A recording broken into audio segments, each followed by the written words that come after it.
A question I hear on a regular basis is, can I move my 401k into an IRA without paying taxes or penalties? And the short answer is yes, if the rollover is done correctly. Handled the wrong way, the IRS could treat it as a distribution, and that might lead to taxes or penalties that you don't intend for. Today we'll walk through how rollovers generally work and what to consider based on your situation. Your 401k is often one of your greatest retirement assets, and at some point you might want the flexibility of what would be an individual retirement account or an IRA. The IRS does allow for penalty-free rollovers, but the rules depend on your employment status and the type of rollover that you choose. The most straightforward approach is a direct rollover, which is where you move your 401k funds directly to an individual retirement account or an IRA. This method avoids penalties and avoids having taxes withheld. The alternative is what's called an indirect rollover, which places the responsibility on you to redeposit the funds within 60 days into an IRA, and there is a required tax withholding. That process can create risks if the timeline isn't met. So now, depending on where you are in your career, your options may differ. If you're still employed, a lot of plans don't allow rollovers until after you leave the company or separate from service. Some offer what's called an in-service distribution, which lets you move a portion of your balance to an IRA while you're continuing to work.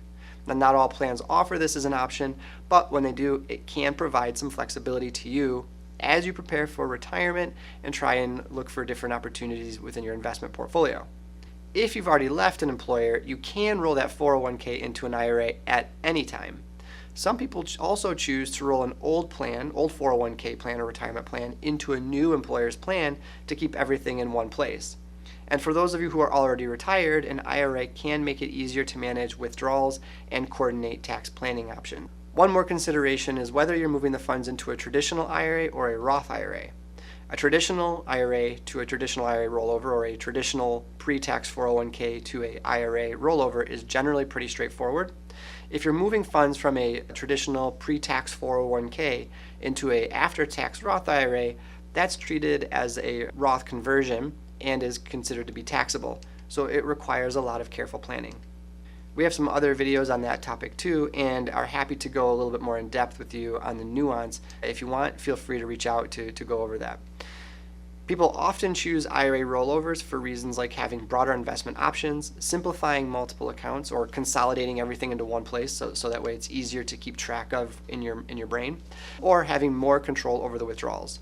But here's the thing, there is no single approach that's right for everyone, and the details really matter. So to summarize, yes, you can move your 401k into an IRA without penalty, and the process is usually pretty smooth and straightforward when done as what's called a direct rollover. And if your plan allows for in-service distributions, that can also be a helpful tool for getting organized before retirement. So we always encourage people to be mindful when making these money movements, since incorrectly handled rollovers can create large tax bills, which is something that we want to avoid whenever it's possible and makes sense for you. To help think through these decisions, we created the free retirement readiness checklist, which you can download in the description below. And if you'd like to talk with somebody at Cirrus about how these rules can apply to you, we'd be happy to connect. Thanks for watching. Be sure to like, subscribe, and hit the bell for more straightforward guidance on retirement planning.